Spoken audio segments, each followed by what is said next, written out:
Hello students. एक time था जब हम अपनी बड़ी बड़ी कैलकुलेशंस को करने के लिए कैलकुलेटर्स को इन्वेंट किया था।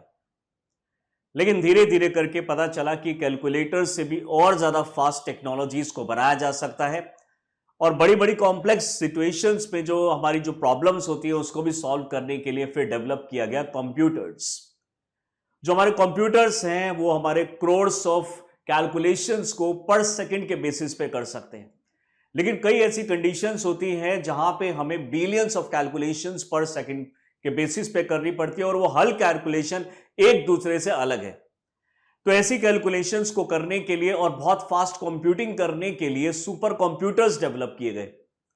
अब सुपर कंप्यूटर्स भी लेकिन आज के टाइम पे जो आज की रिक्वायरमेंट है, जो लेटेस्ट केमिस्ट्री के अंदर में, फिजिक्स के अंदर में, बायोलॉजी के अंदर में, मॉलिक्यूलर बायोलॉजी के अंदर में, स्पेस साइंस के अंदर में, नैनो टेक्नोलॉजी के अंदर में, इन सब के अंदर में जो हमें फास्ट टेक्नोलॉजी चाहिए जिसमें फास्ट कैलकुलेशंस, फास्ट एक्सपेरिमेंट्स करने की जरूरत है, वहां पे सुपर कंप्यूटर्स भी कहीं ना कहीं लैग कर जाते हैं।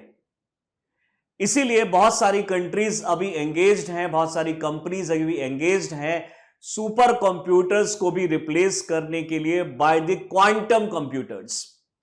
इमेजिन कीजिए कि जो कैलकुलेशन आप मिलियंस ऑफ ईयर्स में कर पाते हैं, यानी कि जो कैलकुलेशन, जो आपकी जो कॉम्प्लेक्स प्रॉब्लम्स हैं उसको सॉल्व आप मिलियंस ऑफ ईयर्स में कर पाते हैं, वो एक सेकंड में कर दे। डेफिनेटली ये अपने आप में एक बहुत बड़ी बात होगी कि हम इतनी बड़ी कैलकुलेशन जो जो किसी भी पर्टिकुलर फील्ड से हो सकती है, चाहे वो स्पेस साइंस हो, चाहे वो मेडिकल साइंस से हो, लेकिन उस कैलकुलेशंस को करने में हमें एक सेकंड ना लगे। और अगर हम कन्वेंशनल कंप्यूटर से उसको करने की कोशिश करें तो उसके अंदर में मिलियंस ऑफ ईयर्स लग सकते हैं। तो ऐसी टेक्नोलॉजी सिर्फ क्वांटम से ही मिल सकती है। रिसेंटली गूगल ने एक विलो नाम का एक क्वांटम चिप डेवलप किया था, लेकिन उसने भी फाइनलाइज नहीं किया था, बट एक विलो एक चिप आया था। लेकिन अभी रिसेंटली एक और न्यूज आ रही है, माइक्रोसॉफ्ट ने अपना पहला क्वांटम कंप्यूटर बना लिया है।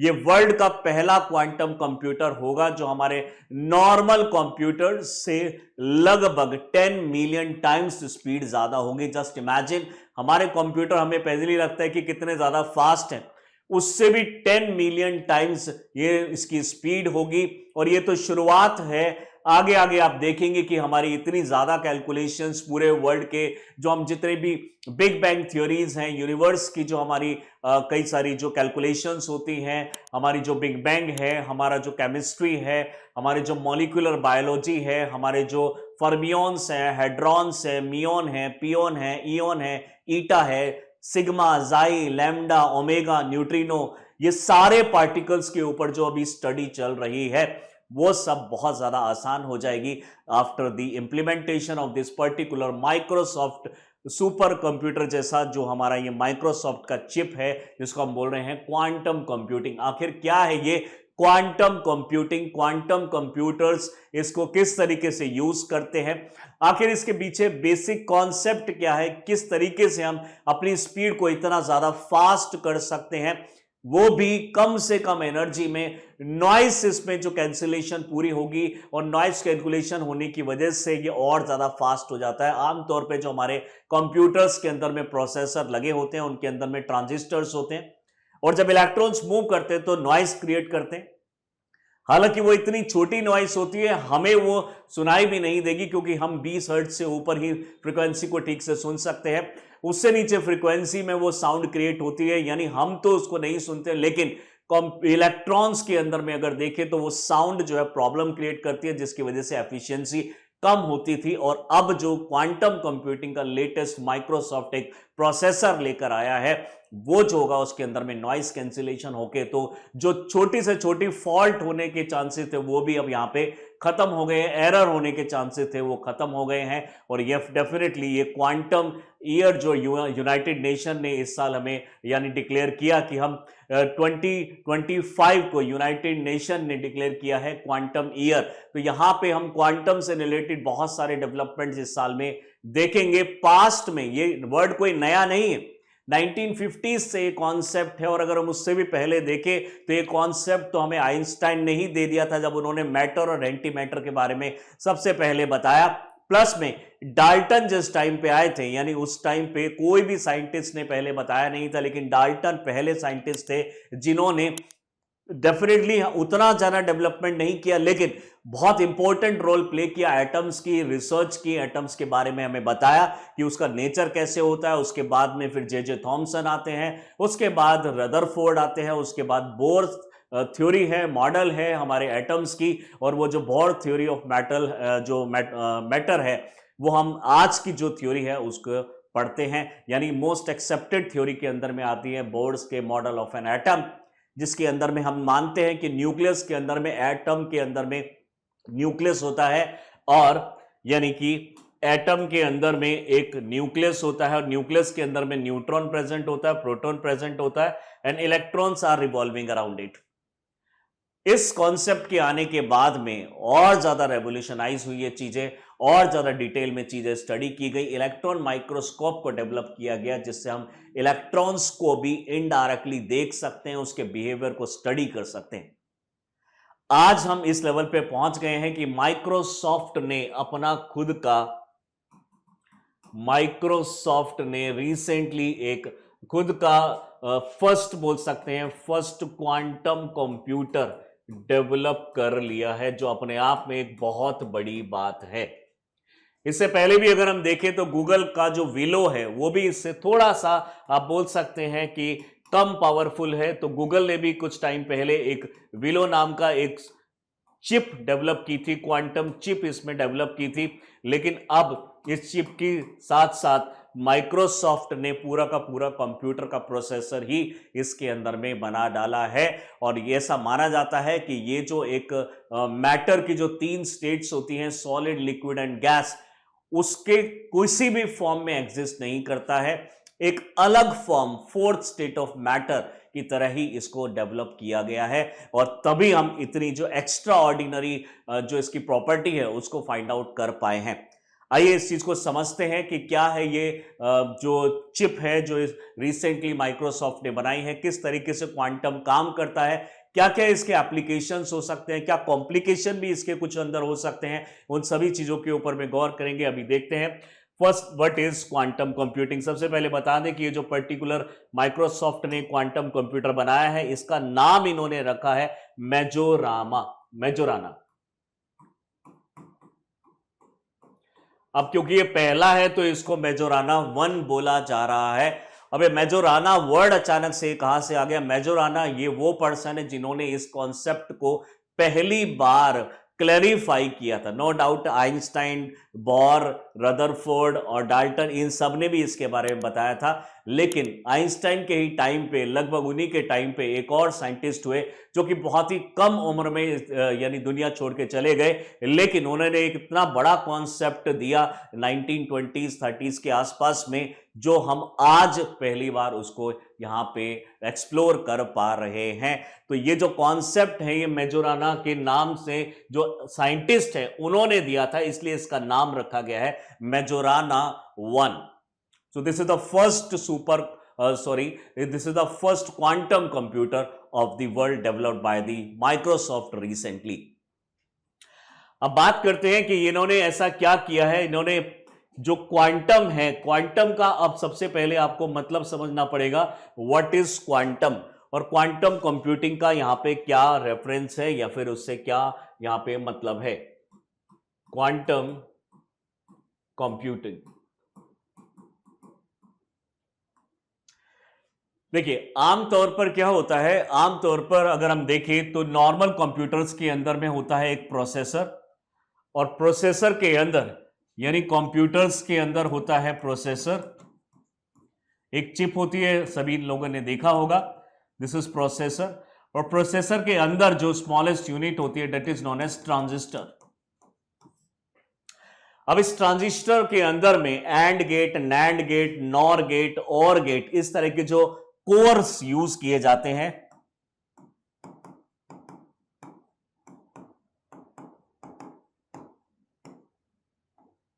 आई होप आपने ये सब सुने होंगे, बचपन में आपने कुछ जो एकेडमिक क्लासेस होती है, जब स्कूल में ये सब कुछ पढ़ा होगा आपने।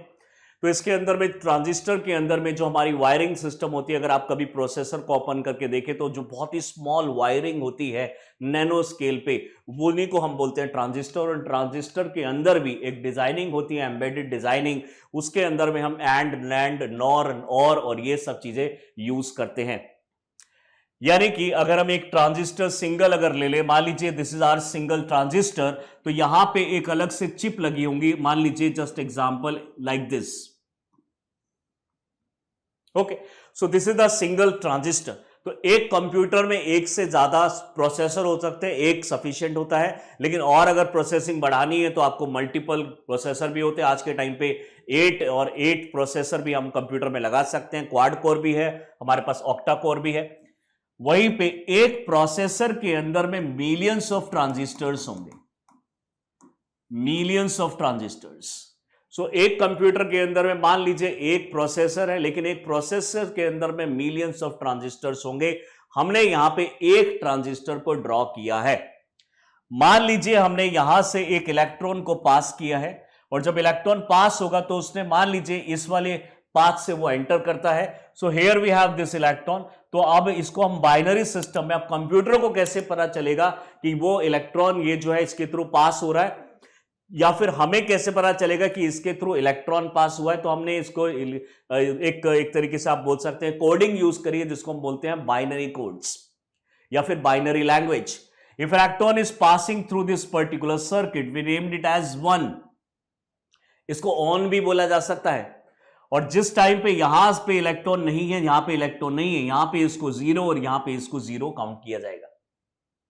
तो ये 3, यानी एक तरीके से कंप्यूटर कैसे आपको समझाए कि उसमें अंदर में क्या कंप्यूटिंग चल रही है, वो सिर्फ इलेक्ट्रॉन्स को समझता है। कंप्यूटर को ना ही 1 पता है, ना ही 2 पता है, ना ही 3 पता है, ना ही A पता है, ना ही B पता है। कंप्यूटर को सिर्फ एक चीज पता है, दैट इज द इलेक्ट्रॉन्स, यानी करंट पास हुआ तो हम उसकी तरफ से समझ जाते हैं कि 1, अगर करंट पास नहीं हुआ that is 0।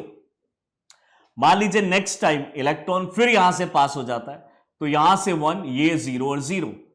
Next time electron यहां से पास होता है और यहां पे इलेक्ट्रॉन पास नहीं होता, तो उस टाइम पे हम इसको कंसीडर करेंगे 1 और यहां पे होगा 0, this is 0। Next time electron यहां से पास होता है और इलेक्ट्रॉन अगर यहां से पास हो रहा है, मान लीजिए इलेक्ट्रॉन अगर यहां से पास होता है, तो इस कंडीशन में हम यहां पे लिखेंगे 1 and this is 0 0। So this is the binary system. Is this clear? तो ये जो हमारा बाइनरी सिस्टम होता है, यानी ट्रांजिस्टर से जब इलेक्ट्रॉन पास होते हैं तो 1 0 0 1, और इन्हीं के कॉम्बिनेशन से हम अल्फाबेट्स बनाते हैं, अल्फाबेट्स बनाते हैं। ओके, जस्ट एक एग्जांपल दे रहा हूं। मान लीजिए इसका मतलब है A, इसका मतलब है B, इसका मतलब है C। इस तरीके से हम जो डेफिनेटली जो लैंग्वेजेस आपको स्टडी करनी पड़ती है इसके लिए, नो डाउट आपको यूपीएससी में इतनी जरूरत नहीं पड़ेगी, बट यस, जितना मैं आपको बता रहा हूं, ये जनरली हम जो लोग हैं, जो कंप्यूटर इंजीनियर्स हैं स्पेशली, वो इस लैंग्वेज को अच्छी तरह समझते हैं। आपने भी स्कूल में थोड़ा बहुत लैंग्वेजेस समझी होंगी, C++ लैंग्वेजेस, वैसी इस पे कोडिंग है। तो यहाँ पे जो 1100 कोडिंग, सपोज A रिप्रेजेंट कर रहा है 0001, B रिप्रेजेंट कर रहा है 0010, C रिप्रेजेंट कर रहा है, ऐसे अलग अलग। और इस तरह का एक नहीं है, इस तरह के मिलियंस ऑफ ट्रांजिस्टर है एक प्रोसेसर के अंदर में। तो जितने ज्यादा ट्रांजिस्टर के अंदर में ये गेट्स प्रेजेंट होंगे, कोर्स प्रेजेंट होंगे, उतनी ही ज्यादा फास्ट प्रोसेसिंग होती है। अब आप ये सोचिए, जब इलेक्ट्रॉन यहां से पास होगा तो एक नॉइस भी यहां पे क्रिएट होती है, तो ये भी एक बहुत बड़ा इश्यू था। प्लस में हीट भी यहां पे जनरेट होती है, तो ये भी एक बहुत बड़ा इश्यू था। तो दो जो प्रॉब्लम थी हमारी, एक तो नॉइस की प्रॉब्लम और एक हीट की प्रॉब्लम। आप कभी प्रोसेसर को रन करने के बाद अगर उसको टच करके देखेंगे, you will find it that it is very hot. उसके लिए हमें क्या करना पड़ेगा, वहां पे फैन लगाना पड़ता है। तो इतना आप अभी तक समझ चुके हैं, जब किसी के थ्रू कोई चीज पास हो रही है कॉन्टिन्यूअसली माइक्रो सेकंड के बेसिस पे, तो डेफिनेटली हीटिंग फ्रिक्शन की वजह से जनरेट होती है, प्लस में नॉइस भी जनरेट होती है, और ये दोनों ही चीजें इसकी एफिशिएंसी को काफी हद तक कम कर देती हैं। It is clear? तो नॉइस और हीट नहीं होगी। दूसरी बात है कि कंप्यूटर क्या समझ रहा है, कंप्यूटर समझ रहा है एक electron. So here we have 1 bit, 1 bit, और 1 बिट का मतलब होता है 0 एंड 1। इससे बड़ी जो यूनिट होती है that is known as nibble. Nibble 4 bits को हम बोलते हैं निबल, यानी 4 टाइम्स 0, 4 टाइम्स 1, 4 टाइम्स 1। और इससे जो नेक्स्ट यूनिट होती है that is known as byte, 8 bits, यानी 8 times 0, 8 time 1। So this is the smallest unit जो हमारी कंप्यूटर को समझ में आती है। 0 1 की एक बिट है जिसको अंदर में हमें जो डेटा होता है वो स्टोर करते हैं, कैलकुलेशन जो है वो करते हैं। और ये अगर आप जो बेसिक चीजें हैं जो अभी तक आपको पता है। सो 1 बिट में एक 0 एक 1 होता है, यानी अगर ये एक 0 और एक 1 की अगर हम बात कर रहे हैं तो वो एक बिट होगा, और अगर दूसरा 0 1 है दैट इज सेकेंड बिट। तो अगर आप इतना समझ चुके हैं तो अब हम आपको बताते हैं कि क्वांटम कंप्यूटिंग किस तरीके से काम कर रहा है। उसी को बेस लेते हुए अगर हम एक ट्रांजिस्टर कंसीडर करते हैं, मान लीजिए वही सेम ट्रांजिस्टर है और इसके थ्रू हमारा कुछ हमने लैंड गेट, और गेट और इस तरह के गेट्स इसके अंदर में यूज किए हैं और इसमें से एक इलेक्ट्रॉन्स पास होते हैं। बट आज इमेजिन कीजिए क्या इलेक्ट्रॉन स्टेबल है?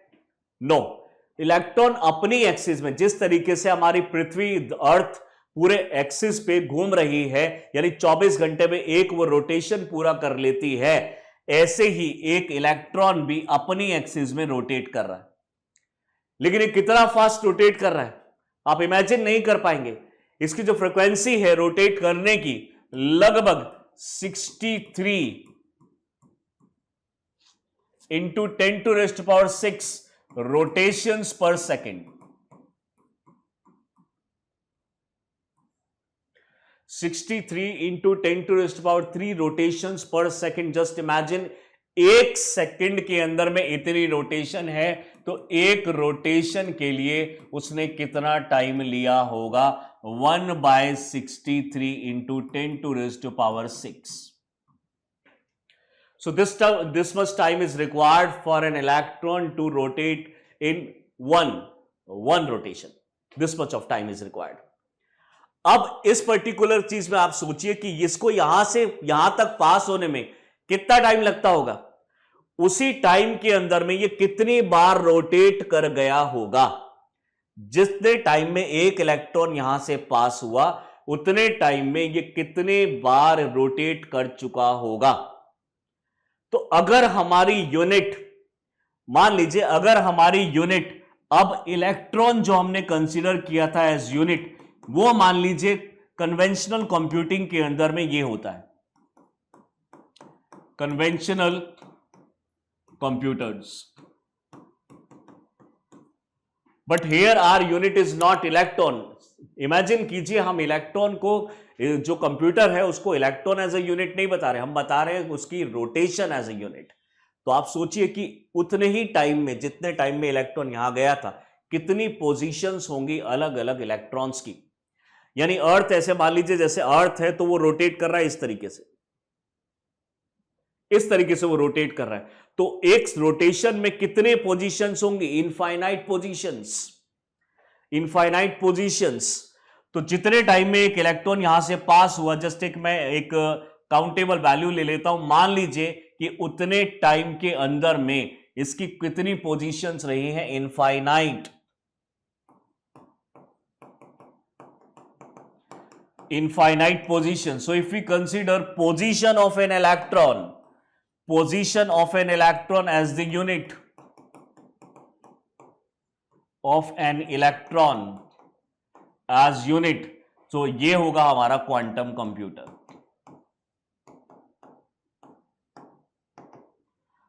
तो अभी शायद आप समझ चुके होंगे कि जब हमने इलेक्ट्रॉन यूनिट लिया तो हमारी जो स्पीड थी, अब हम पोजीशन ऑफ इलेक्ट्रॉन अगर ले रहे हैं तो उसी टाइम पे इनफाइनाइट पोजीशंस पास हो रही है, तो हमारी जो स्पीड का कॉन्सेप्ट है वो इनफाइनाइट तक जाता है। यानी हम अपनी स्पीड को इनफाइनाइट टाइम्स तक बढ़ा सकते हैं अगर हम पूरा यूटिलाइज कर लें क्वांटम। तो डेफिनेटली जो अभी रिसेंटली माइक्रोसॉफ्ट ने जो मेजोराना 1 डेवलप किया है वो लगभग 10 मिलियन टाइम्स ये ज्यादा होगा, लेकिन इसके अंदर में जो कॉन्सेप्ट है, नहीं अगर इसको और ज्यादा अगर हम देखेंगे, मेजोराना 2 आएगा, 3 आएगा, 4 आएगा, आगे की जो सीरीज आने वाली है उसके अंदर में आप देखेंगे कि आप the moment you click the icon, उस पर जैसे ही क्लिक किया इमीडिएटली नैनो पिको सेकंड में वो चीज ओपन हो जाएगी और कैलकुलेट भी हो जाएगी, इतना फास्ट हो गई।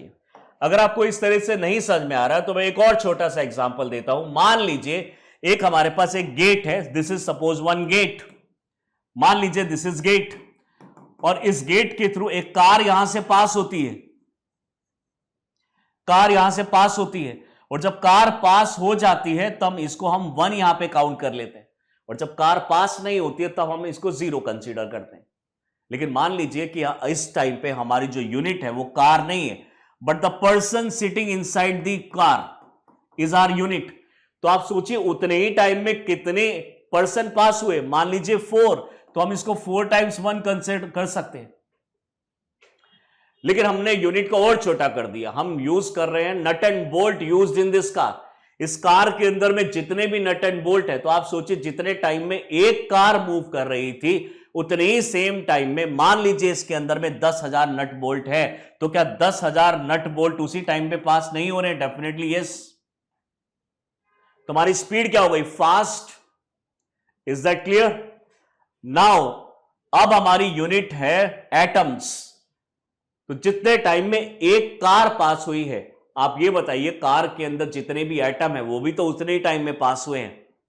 तो हमारा कितने, मान लीजिए just 10 to raised power, just I am taking a random example, तो 10 to raised power 29 atoms we have in this particular car. So at the same time 10 to raised power 29 times 1 we can represent. Is that clear? This is the basic concept of the quantum computing. यानी हम यहां पे अपनी unit को छोटी कर रहे हैं, लेकिन इलेक्ट्रॉन के बिना तो काम नहीं करेगा इलेक्ट्रॉनिक सर्किट, तो इलेक्ट्रॉन को ही हमने कंसीडर करना है, लेकिन इलेक्ट्रॉन की पोजीशन को हमने कंसीडर करना है। और जब इलेक्ट्रॉन की पोजीशन को हम कंसीडर करेंगे तो हमारी जो स्पीड है वो फास्ट हो जाएगी। बट अब सवाल यह है कि यहां पे इलेक्ट्रॉन की पोजीशन को कैसे दिखाया जाए। So for that we consider 2 magnets, 2 magnet हमने यहां पे कंसीडर किए, एक मैग्नेट होगी यहां पे और एक मैग्नेट होगी यहां पे। This is magnet number 1 and this is magnet number 2। Magnet number 2। अब किसी भी तरीके से कंप्यूटर को यह समझाना है कि हमारा इलेक्ट्रॉन अब यूनिट नहीं रहा है, इलेक्ट्रॉन की पोजीशंस यूनिट रही है। इलेक्ट्रॉन के साथ में 2 चीजें होती है, एक तो इलेक्ट्रॉन मान लीजिए ये तो अपने रोटेशन करता है, प्लस में फ्लिप फ्लॉप करता है, इस तरीके से फ्लिप फ्लॉप, इसको बोलते हैं सुपरपोजिशन। तो इलेक्ट्रॉन की इन्हीं जो कॉम्प्लेक्स जो सिचुएशंस, जो कॉम्प्लेक्स जो प्रॉपर्टीज हैं, उसी को हमने यहां पे बेनिफिट के लिए ले लिया है। तो कॉम्प्लेक्सिटी, सुपरपोजिशन, एंटेंगलमेंट उलझापन, अनसर्टेनिटी,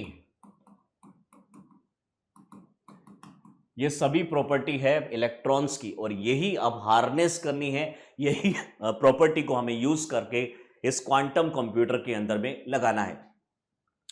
तो आइए इस पे वापस आते हैं। मैग्नेट 1 है, मैग्नेट 2 है। अब कंप्यूटर को कैसे बताएं कि इलेक्ट्रॉन की कौन सी पोजीशन आपको कंसीडर करनी है। तो आप इमेजिन कीजिए, जिसमें ये आपको समझा रहा हूं यहां पे, मान लीजिए इलेक्ट्रॉन जो है ये है, वो इस तरीके से रोटेट भी कर रहा है, प्लस में ऐसे फ्लिप फ्लॉप भी कर रहा है, और ये है हमारी एक मैग्नेट, मैग्नेट नंबर 1।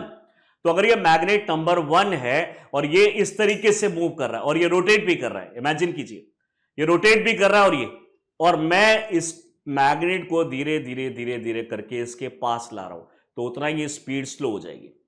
और जैसे ही मैं इस मैग्नेट को दूर लेके जाता हूं, इसकी जो स्पीड है वो मल्टीपल टाइम्स फास्ट हो जाती है। तो मैंने इस वाले मोशन को इस वाले मोशन के अंदर में कन्वर्ट कर दिया है। इसको हम बोलते हैं simple harmonic motion, simple harmonic motion. तो अब ये जो पर्टिकुलर मैग्नेट की पोजीशन मान लीजिए 1 थी, तो उस टाइम पे इलेक्ट्रॉन की पोजीशन ये थी। अब मैग्नेट को हमें थोड़ा सा आगे डिस्प्लेस किया है। Now this is the position of the magnet 2। अब ये इलेक्ट्रॉन जो है वो यहां आ चुका है और ये अभी इस वाली एक्सिस में। थोड़ा सा और अगर हम आगे आए तो हमने मैग्नेट को थोड़ा सा और आगे लेकर आए और पोजीशन आगे मैग्नेट की 3। तो इलेक्ट्रॉन अब यहां पहुंच चुका है और इलेक्ट्रॉन का ये जो एक्सिस है वो ये हो चुकी है। हम मैग्नेट को थोड़ा सा और पास में लाते हैं 4th नंबर पे, तो इलेक्ट्रॉन अब यहां पे है और इसकी एक्सिस जो है वो ये हो चुकी है। थोड़ा सा 1 नंबर और हम मैग्नेट को थोड़ा आगे ले आते हैं तो 5 नंबर ये, और इलेक्ट्रॉन की पोजीशन अभी ये हो चुकी है। यानी जो इस तरीके से घूम रहा था वो इतने, अब ये सोचिए ये फ्रैक्शन ऑफ सेकंड के अंदर में हो रहा है, नैनो पिको सेकंड के अंदर में हो रहा है। हम जिस रेट से मैग्नेट को आगे बढ़ा रहे हैं उस पोजीशन पे हम इसको क्लिक करते जा रहे हैं, इसके फोटो क्लिक करते जा रहे हैं। ऐसा इमेजिन कीजिए। तो एक फोटो क्लिक किया हमने, ये दूसरा फोटो, तीसरा, चौथा, पांचवा, छठा। Is that clear? अब ये इलेक्ट्रॉन तो यहां से पास हो गया, लेकिन कंप्यूटर को कैसे पता चला कि हमें क्या क्या देखना है? कंप्यूटर को हम बताएंगे through the magnet, through the magnet. तो जब ये मैग्नेट यहां पे था 1, तो इसके पास जो मैग्नेट, दूसरा मैग्नेट जो इस मैग्नेट को एक्सपीरियंस कर रहा है, इसकी फील्ड को एक्सपीरियंस कर रहा है। डेफिनेटली जब मैं मैग्नेट को इस पास लेकर आऊंगा तो इसके अंदर में मैग्नेटिक फील्ड का जो इंपैक्ट है वो बढ़ेगा, इसके अंदर मैग्नेटिक फील्ड का जो इंपैक्ट है वो बढ़ेगा। तो जब ये मैग्नेट यहां थी, जस्ट मैं एक एग्जांपल से आपको समझाने की कोशिश कर रहा हूं, जब ये मैग्नेट वहां 1 नंबर पे थी और इलेक्ट्रॉन यहां पे था, उस टाइम पे ये पर्टिकुलर जो मैग्नेट है, इसमें जस्ट एक एग्जांपल से मैं समझा रहा हूं, 0.1 टेस्ला इसमें एक्सपीरियंस हो रहा था। हालांकि टेस्ला एक बहुत बड़ी यूनिट है, जस्ट मैं समझाने के लिए आपको यहां पे बता रहा हूं। जब ये इलेक्ट्रॉन यहां पे पहुंचा और मैग्नेट यहां था, उस टाइम पे इसका फोटो क्लिक किया गया। फोटो क्लिक करने का मतलब है कंप्यूटर को बताया गया, और यहां पे मैग्नेट थोड़ा और पास आने की वजह से और ज्यादा एक्सपीरियंस करेगा। दिस इज 0.2, थोड़ा और आएगा 0.3, थोड़ा और आएगा 0.4, 0.5 एंड 0.6 टेस्ला। तो ये जो टेस्ला है, अब जो मैग्नेटिक फील्ड है, ये अब लैंग्वेज बनेगी हमारे कंप्यूटर की। यानी अब कंप्यूटर को इलेक्ट्रॉन से लेना देना नहीं है, इलेक्ट्रॉन तो डायरेक्टली पास हो रहा है, लेकिन उसकी पोजीशन को एज अ यूनिट हम कंसीडर करते हैं। तो जिस टाइम पे एक इलेक्ट्रॉन पास हुआ है, उसी टाइम पे हमने 6 टाइम्स इसकी स्पीड बढ़ा दी। अब ये डिपेंड करता है आपकी डिजाइनिंग के ऊपर में कि इस मैग्नेट को किस तरीके से आप कंट्रोल करेंगे और इस मैग्नेट को किस तरीके से कंट्रोल करेंगे कि आप इस चीज को पूरे तरीके से यूटिलाइज कर पाए, हार्नेस कर पाए। और यही चीज इस वक्त जो माइक्रोसॉफ्ट की चिप ने किया है, यहां पे इसकी स्पीड को 10 मिलियन टाइम्स बढ़ा दिया गया है। तो जस्ट इमेजिन, हर एक स्टेप पे मैग्नेट को 10 मिलियन पोजीशंस रही होंगी।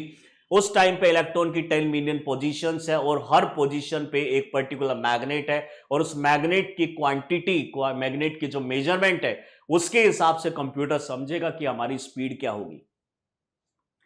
Is that clear? But main चीज यहां पे थी, यहां पे हमें इस ट्रांजिस्टर के अंदर में ऐसे मटेरियल चाहिए थे जिसके अंदर में कंडक्टिविटी बहुत ज्यादा फास्ट हो। Means we need superconductors. Generally हम कॉपर, गोल्ड, टंगस्टन, इस तरह की चीजें यूज करते हैं चिप बनाने में, टंगस्टन ये ट्रांजिस्टर बनाने में। तो इस वाले पर्टिकुलर माइक्रोसॉफ्ट चिप के अंदर में इन्होंने एक चीज और डेवलप की है, यानी इन्होंने इस पर्टिकुलर में नैनो वायर का यूज किया है। So here instead of this transistor made up of copper, here this transistor is actually made up of mainly two things. एक है इसके अंदर में सुपर कंडक्टर और एक है इसके अंदर में semiconductor. Superconductor and semiconductor. एक है इंडियम आर्सेनाइड, इंडियम आर्सेनाइड,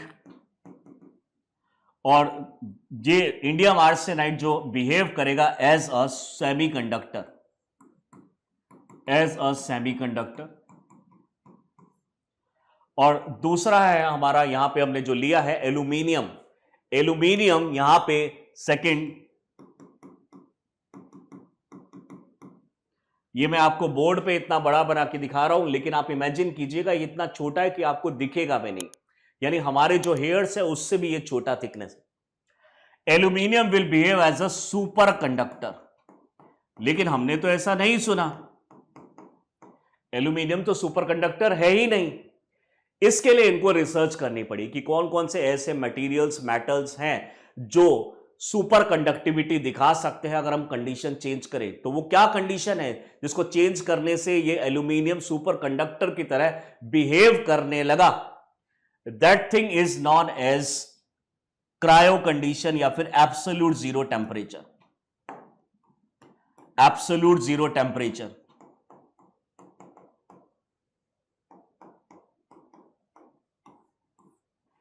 इन्होंने ऑब्जर्व किया कि अगर हम इन दोनों चीजों को ऐसे ग्रुप में लगा के सैंडविच करके, इन दोनों का सैंडविच करके अगर एब्सोल्यूट जीरो टेम्परेचर में लेते हैं, एब्सोल्यूट टेम्परेचर होता है -273.16 डिग्री सेल्सियस।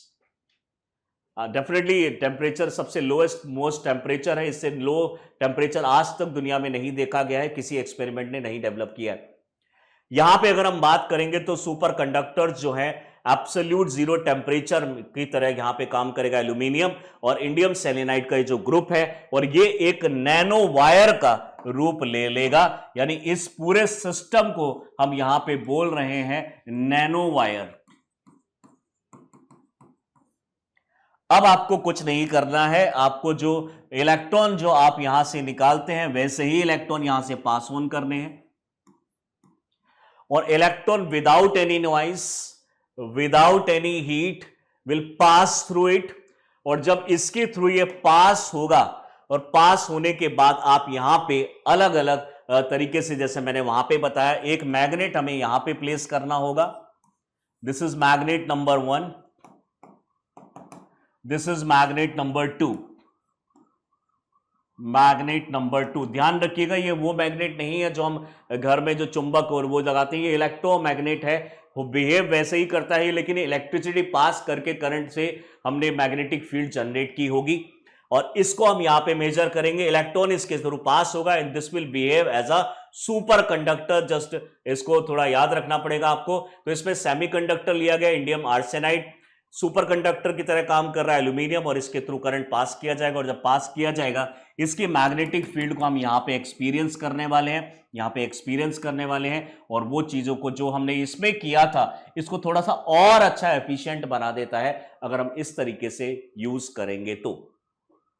आई होप ये पूरा का पूरा कॉन्सेप्ट आपको समझ में आया होगा। यही चिप बनाई है अभी रिसेंटली माइक्रोसॉफ्ट ने, जिसका कॉन्सेप्ट मेजोराना ने दिया था, और इसको बनाने के बाद इसका नाम भी मेजोराना रखा गया क्योंकि इसको बनाने वाले का नाम ये था। इसके अंदर में सिंपल क्वांटम हमने यूज किया है, लेकिन ये जो स्टेट है, ये वाली जो स्टेट है, ये ना ही सॉलिड स्टेट में कंसीडर किया जाता है, ना ही लिक्विड में, ना ही गैस में। एक अलग फॉर्म है जिस फॉर्म को इन्होंने एक तरीके से आप बोल सकते हैं, जैसे कभी आपने सेमीकंडक्टर सुना होगा, तो सेमीकंडक्टर की जगह यहां पे इसको वर्ड यूज किया जाएगा टोपो कंडक्टर, टोपो कंडक्टर।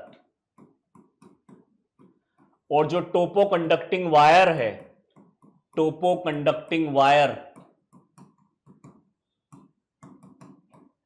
ये एक स्टेट ऑफ मैटर है जो कि इन्होंने अभी रिसेंटली डेवलप किया है, other than solid, liquid and gas.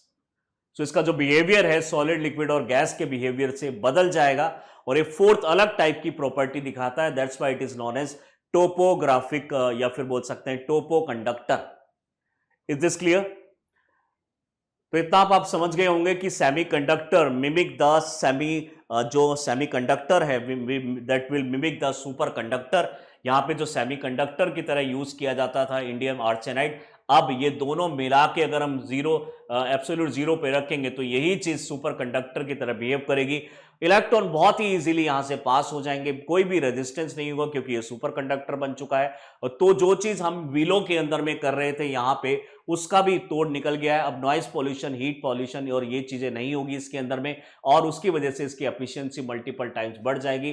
Concept तो इनफाइनाइट स्पीड का है, बट रिसेंटली अभी इन्होंने जो डेवलप किया है that will increase their speed bye 10 million times. I think ये आपको समझ में आया होगा। और ये अभी रिसेंटली टॉपिक न्यूज़ में है, और जो यूनाइटेड नेशन का जैसे मैंने बताया कि इन्होंने इसको क्वांटम ईयर भी कंसीडर किया है। तो यूपीएससी में काफ़ी क्वेश्चन आने के चांसेस है। हर साल क्वांटम के ऊपर में कभी ना कभी आप देखेंगे कुछ ना कुछ रिलेटेड चीज़ें आती है। और इस वक्त ये डायरेक्टली दो बड़े टॉपिक्स हमारे सामने हैं, एक है विलो, एक है मेजोराना। तो इन दोनों के ऊपर क्वेश्चन बनने के पूरे पूरे चांसेस हो सकते हैं। तो डेफिनेटली इस तरह के टॉपिक्स को अगर और भी देखना चाहते हैं इतने ल्यूसिड मैनर में जो हम यहाँ पे समझा रहे हैं, ताकि आपको इजीली समझ में आ जाए, नॉन साइंस स्टूडेंट भी इजीली समझ पाए, अगर और भी इस तरह की वीडियोस को देखना चाहते हैं तो do subscribe our channel Chahal Academy. Thank you.